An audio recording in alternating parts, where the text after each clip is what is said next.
Hi guys! Welcome back to my YouTube channel. This is Richard C, your real property expert. And throughout the year, I tag you along as I purchased multiple properties and make the most out of this pandemic. So let's take a quick look. I'm finally buying this unit in Empress in Capital Commons. I will be purchasing an actual condo for investment right now. Welcome to my latest purchase, this one-bedroom corner unit overlooking the Ortigas, Antipolo, and BGC Skyline. So behind me is the block of Lattice kung saan ako bumili ng 2-bedroom unit last year. You're in for another treat as I buy another real estate property. And I'm buying it from Ortigas & Company. It's called Maven at Capital Commons. And now it's that time of the year wherein I'll have to review my property portfolio and check on the performance of my real estate investments. So if you're interested, stick around and watch this vlog. Okay, Real Pro, so let me do the disclaimer. Again, these values are just based from the inventory prices of the developer, and it's not necessary that it is the market value or this is the price that I would be able to sell these properties. I would usually do a 15% threshold or a 15% allowance when it comes to selling these properties. But at the end of the day, I have no plans yet of selling these properties. So we are just here to check if the value of the properties increased throughout the pandemic and how much yung tinaas niya or binaba niya, if any. So I'll start off with Portico by Alveo. So in July 2020, 4 months after the pandemic, real estate investors were starting to increase confidence again when it comes to real estate investing. It was also the second month of the GCQ or the General Community Quarantine. So a lot of buyers were starting to purchase again after being scared or after having doubts for the last 3 to 4 months. So in July of 2020, I bought a 31 square meter studio unit in Portico. I was able to acquire that price at 7,300,000. Today, as of September 2021, the developer's current price in their inventory is at 10,720,000 pesos, giving me a capital appreciation of 3,420,000 pesos or an ROI of 46.85% in just 14 months. So for Portico, what are the possible reasons for a gain as high as 46.85% in just 1 year? I would say, one, I was able to take advantage of the price increase. Because if you remember, the week I was purchasing this Portico property, they were about to have, I think, around 15% price increase the following week. So that was the first price increase that I took advantage of. In just a number of days, I was able to increase the value of that real estate property. Second is, I think the development in Portico has improved so much in the previous years. From being in the outskirts of CBD to having its own CBD, thanks to the help of Capital Commons. Kasi wala pang high street yung Portico eh. And because Ametrin is the second tower of Portico, wherein the first tower is fully developed and fully turned over with complete facilities, it increases the value of capital appreciation. So you have to remember, the biggest increase when it comes to pre-selling properties is always the time before the completion of the building. So yung jump from being a pre-selling property to the RFO property, it would usually drastically increase the value of the property. So the third reason is they would like to catch up with the prices of neighboring real estate. So Capital Commons was way expensive. During the time I bought the property in Portico, neighboring properties such as Valle Verde is quite expensive as well. That's the reason for a major increase in terms of the inventory price. So the next property that I bought was Lattice at the Parklink. So it was in August of 2020. So I was not able to vlog the purchase of this property as everything was done online. But I was able to tour the property in Lattice and showed you my reasons for buying this property. So my acquisition price in August of 2020 was 21,246,500 pesos. And the current developer's price 13 months after is at 23,700,000 2,666,000. That technically gives me a capital appreciation of 2,419,500 or an ROI of 11.39%. The thing with Lattice at Parklinks, during the time I bought the property, there was no easy payment terms. Rather, I was required to give a 10% down payment, which was amounting to 2 million pesos, and the other 10% would be payable around 78 months. So when it comes to an 11.39% return, I'm not really that happy just because I had a very huge cash out na eventually tinanggal din naman nila and ginawa nilang easy payment terms. But eventually, after they increased the price, they had this easy payment terms promo where there was no down payment required. The good thing about Lattice is this was only the second tranche. Price increase would usually have anywhere between 10 to 15 tranches of price increase. This was just the second tranche. So there's still a lot of opportunities to make money out of this investment. But 11.39% increase in value for 1 year is not that bad because the average increase of properties pre-pandemic was actually 12%. And then now, currently that it's pandemic, we are only expecting an 8% increase when you're being conservative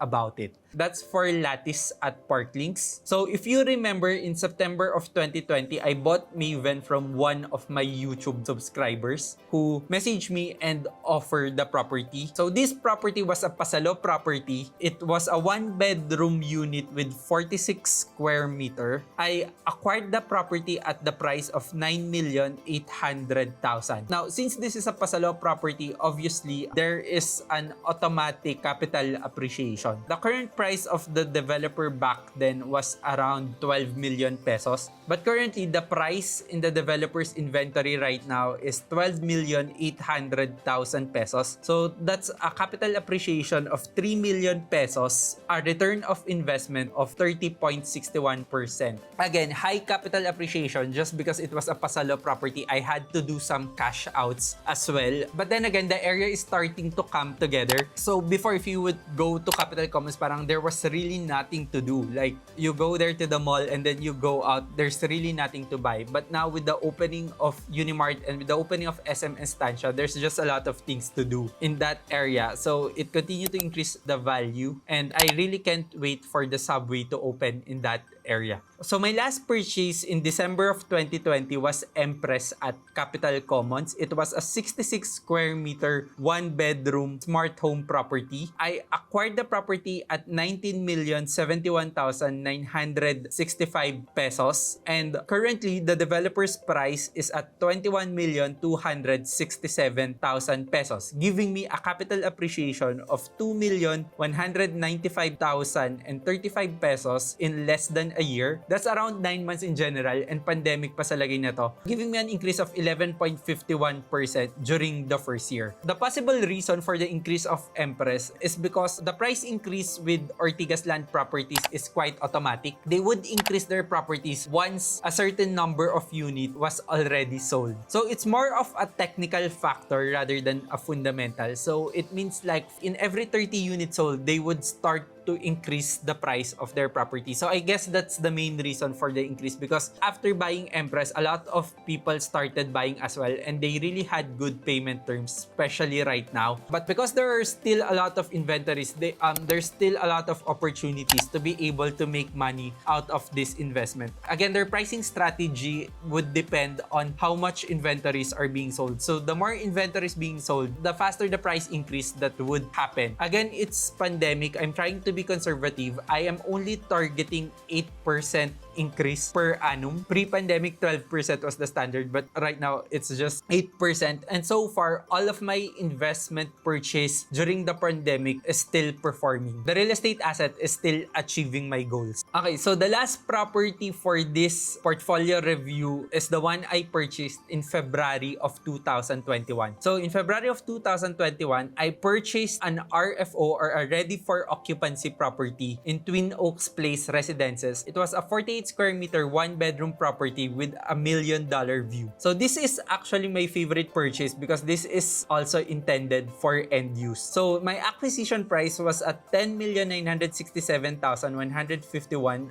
That includes the parking slot. The current developer's price just after 7 months is 11,672,155. That gives me a capital appreciation of 705,000 pesos and giving me a return of 6.43%. Now, it's below the target return of 8%, but I do understand that this is an RFO unit. And an RFO unit would usually have slower capital appreciation. Every time I buy RFO units, I would only target around 5 to 6% per year because they're already RFO properties. You could earn through other ways such as rental income, for example. But for this property, I don't really mind because it's an end-use property. So this is the property that I'll be calling home for a while. So I guess a 6.43% in time of the pandemic is not really that bad. Especially that I do feel it's quite worse this year than last year because this year is a lot more complicated than last year in terms of our approach with COVID cases. So my total acquisition price for the past year was 68,385,616 pesos. But my current portfolio for the properties I acquired last year is now at 80,125,155 pesos. So earning me a total of 11,739,539 pesos. So 11.7 million in terms of real estate value in just 1 year. During the pandemic, during multiple lockdowns, during bad situation, is really worth it. So I guess there is really a window of opportunity during crisis. So in average, I earned around 17.7%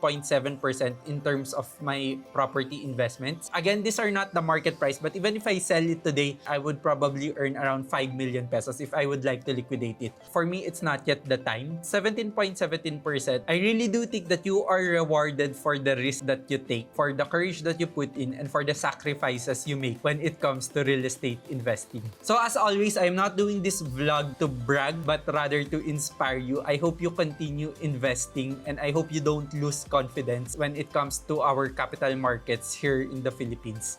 So, thank you for watching this vlog and joining me throughout the year with my investing journey. I hope you still continue to support me and I would like to see your journey as well. So if you had the earnings from last year to this year, please comment it down below. Please let us know so we would all be inspired as well. I try to keep it as real as possible because this is the Real Pro channel. Again, this is Richard C. Please don't forget to subscribe. Please give it a big thumbs up. For my investing gains, don't forget to follow me on my social media accounts and I'll see you real soon, Real Pros.